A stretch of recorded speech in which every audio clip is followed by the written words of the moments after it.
Minute stress नहीं ले रहा हूँ।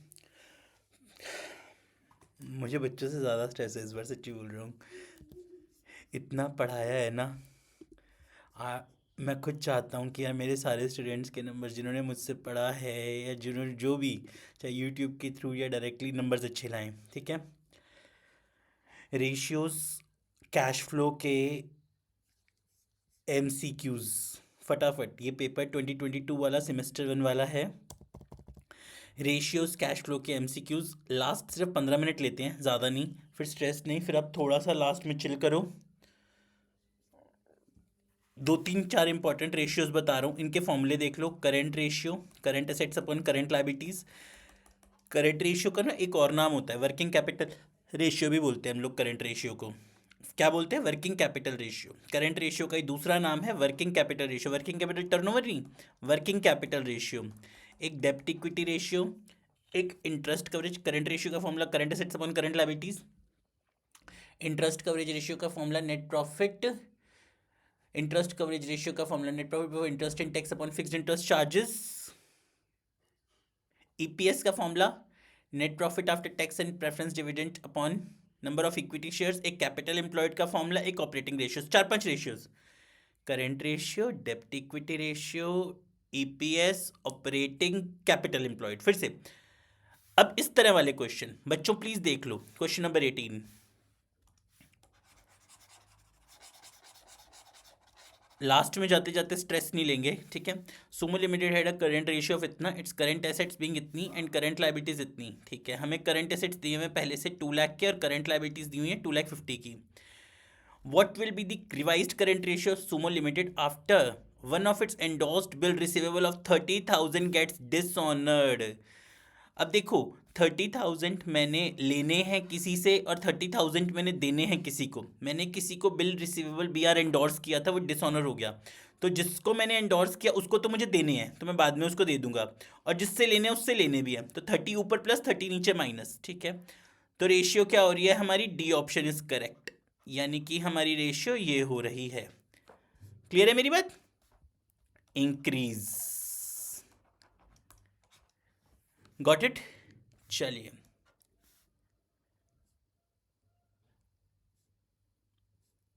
the debt equity ratio of a company is 1.7:1. Which of the following transactions will reduce the debt equity ratio?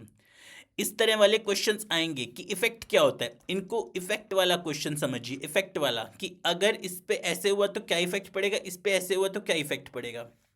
Which one of the following transactions will reduce the डेब्ट equity ratio? क्या होगी हमारी डेब्ट equity ratio? कम करनी है अगर हम हमारे ऊपर और लोन बढ़ा दें, या interest of 5,000 received on calls in arrears. Interest received on calls in area increases the equity of a company and therefore increases in denominator will reduce the debt equity ratio. अगर हम interest of 5,000 received हो जाए हमारा calls in arrear पे, पैसे आ गए हमारे पास, calls in arrear था, पैसे आ गए हमारे पास। अगर अब पैसे आ गए हमारे पास 5,000, तो हमारी इक्विटी बढ़ गई, क्योंकि कॉल्स इन एरियर पे जब हमें इंटरेस्ट मिल गया तो मतलब उन्होंने कॉल इन एरियर भी दे दिया होगा। कॉल इन एरियर दे दिया होगा तो इनके इक्विटी शेयर कैपिटल पेडअप में कन्वर्ट हो गई होगी। पेडअप में कन्वर्ट हो गई होगी तो हमारे पास पैसे आ गए, तो मतलब इक्विटी बढ़ गई। तो ये वाला मैं बार बार बोल रहा हूँ। जो अगर आप लोगों के पास अभी भी जो बच्चे 1 घंटा पढ़ रहे हो, 2022 सेमेस्टर 1 का पेपर जो एमसीक्यूज वाला था वो देख लो प्लीज। 2022 का पेपर सेमेस्टर 1 वाला एमसीक्यूज वाला, ठीक है। डन। ये हो गया हमारा current assets upon current liabilities वाली रेशियो, समझ गए। After one of its endorsed bill receivable of 30,000 gets dishonoured, ऊपर भी हमने प्लस किया नीचे भी हमने प्लस किया, ठीक है। डन।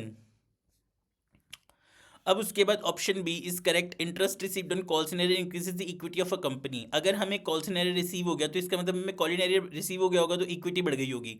तो हर रेशियो के फॉर्मूले में ऐसे सोचना, ऐसे क्वेश्चन रेशियो में पक्का आएंगे आएंगे आपको, मैं बार बार बोल रहा हूँ इफेक्ट वाले।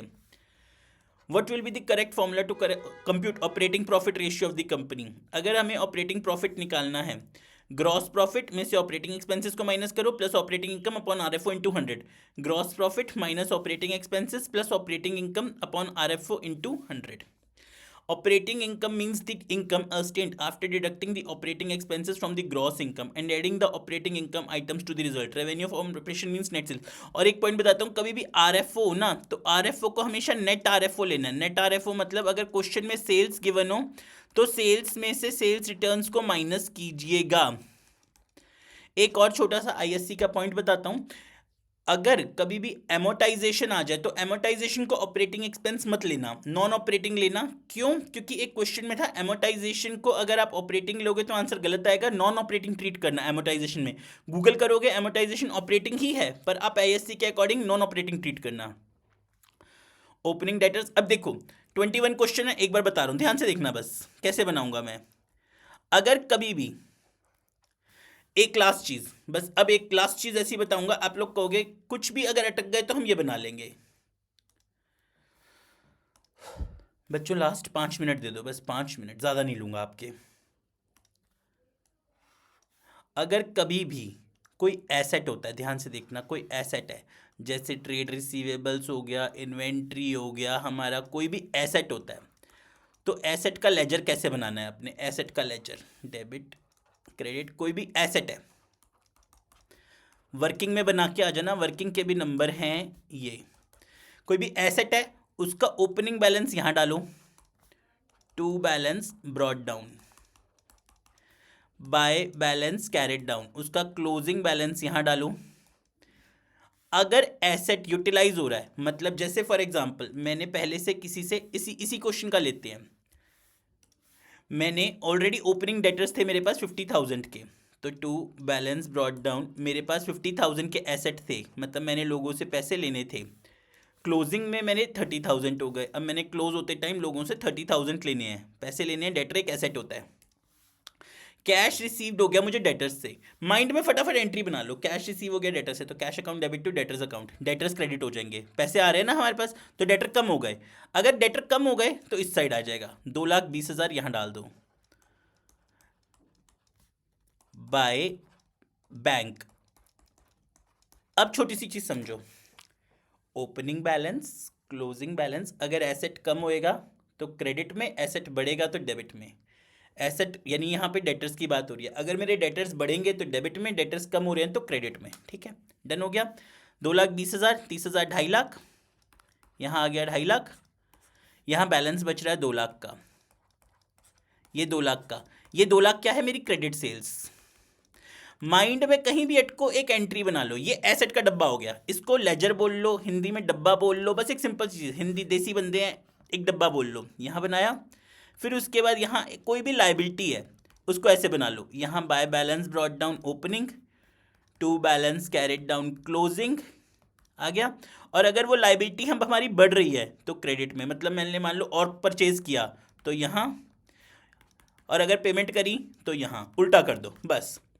एसेट का डब्बा, लाइबिलिटी का डब्बा, एसेट का डब्बा, ओपनिंग यहाँ, क्लोजिंग यहाँ, यूटिलाइजेशन यहाँ, लाइबिलिटी का ओपनिंग यहाँ, क्लोजिंग यहाँ, यूटिलाइजेशन यहाँ. क्लियर है, डन. यहाँ पे आ गई थी हमारी क्रेडिट सेल्स आई थी 2,00,000 की. मुझे निकालना क्या है, trade receivables turnover ratio, net credit sales upon average trade receivables. Average का मतलब हो गया ओपनिंग प्लस क्लोजिंग अपॉन 2, तो opening plus closing upon 2, opening is 50 plus 30 20 80, 80 अपॉन 2 40, 2,00,000 अपॉन 40,000, 5 टाइम्स, 5 टाइम्स आंसर होना चाहिए. आ गया, क्लियर है. एक क्वेश्चन ऐसा, the particulars of Barua Limited are given, RFO दिया हुआ है, परचेजेस ऑफ स्टेट. एक चीज लास्ट 15 मिनट में ना सारी कंपनी की रिवीजन का तरीका बताता हूँ. कंपनी की नोट्स टू अकाउंट्स की बैलेंस शीट देख जाओ और इनकम स्टेटमेंट देख जाओ. कंपनी की बैलेंस शीट देख जाओ, एक इनकम स्टेटमेंट देख जाओ. अभी मैं 2 YT शॉट बनाऊंगा छोटे छोटे, बस वो देख लेना एक बार, सारे हो जाएंगे. What will be the current ratio of the company. Current ratio का formula current assets upon current liabilities. ठीक है जी, पर सर इसमें तो डायरेक्टली करंट एसेट्स दिए ही नहीं हुए. अब आपको निकालने होंगे RFO minus cost of RFO, GP वगैरह वैसे करके. और एक चीज बताता हूँ बस लास्ट, अगर रेशियो के केस में कहीं अटक गए, रेशियो के केस में कहीं अटक गए, ये डब्बा बना लेना एक छोटा सा. रेशियोज चैप्टर में मैंने 3 डब्बे बताए हैं, एसेट का, लायबिलिटी का, बैलेंस शीट का. ये होती है लायबिलिटी साइड रुपी, एसेट साइड रुपी. ठीक है, यहाँ पे आते हैं NCA, non current assets, current assets total. यहां आते हैं share holders funds, non current liabilities, current liabilities, total.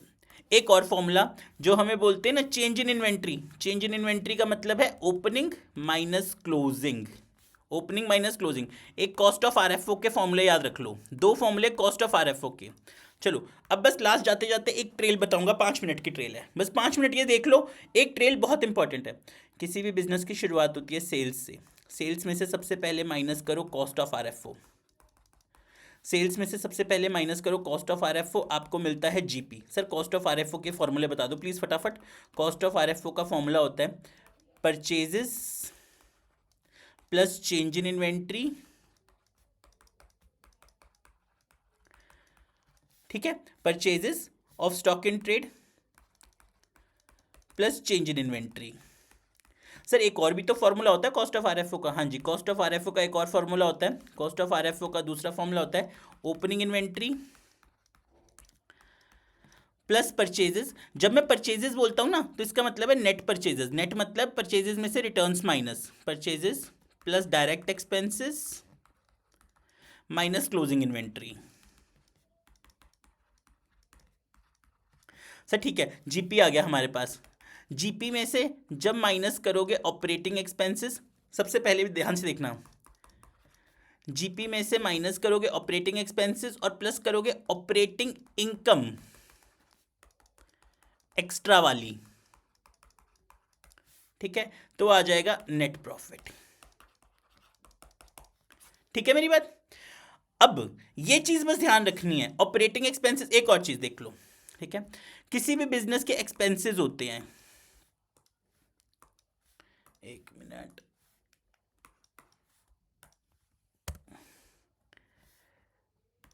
किसी भी बिजनेस के एक्सपेंसेस होते हैं ना, वो ऐसे होते हैं, एक्सपेंसेस दो टाइप के होते हैं, एक होते हैं डायरेक्ट एक्सपेंसेस, एक होते हैं इनडायरेक्ट एक्सपेंसेस।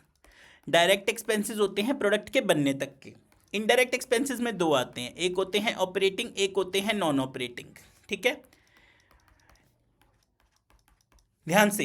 एक होते हैं डायरेक्ट एक्सपेंसेस, एक होते हैं इनडायरेक्ट एक्सपेंसेस। फिर इनडायरेक्ट एक्सपेंसेस के अंदर ही दो आ जाते हैं, एक होते हैं ऑपरेटिंग, एक होते हैं नॉन ऑपरेटिंग। ऑपरेटिंग वो जो प्रोडक्ट के बनाने के बाद में ऑपरेट करने के लिए चाहिए, salaries, administrative, printing and stationery. Non operating कौन से हो गए, interest on loan, loss on sale by fire, loss on sale by theft, जो बिजनेस के डे टू डे एक्टिविटीज से रिलेटेड नहीं है। अब मैं छोटी छोटी वो बनाऊंगा वाईटी शॉर्ट्स, फटाफट के लिए फोन साथ में लेके जाना और 15 मिनट देखते चलना बस please. Thank you, all the best बच्चों, ऑल द बेस्ट। मुझे शाम को पेपर भेजो, मैं सॉल्व करता हूँ।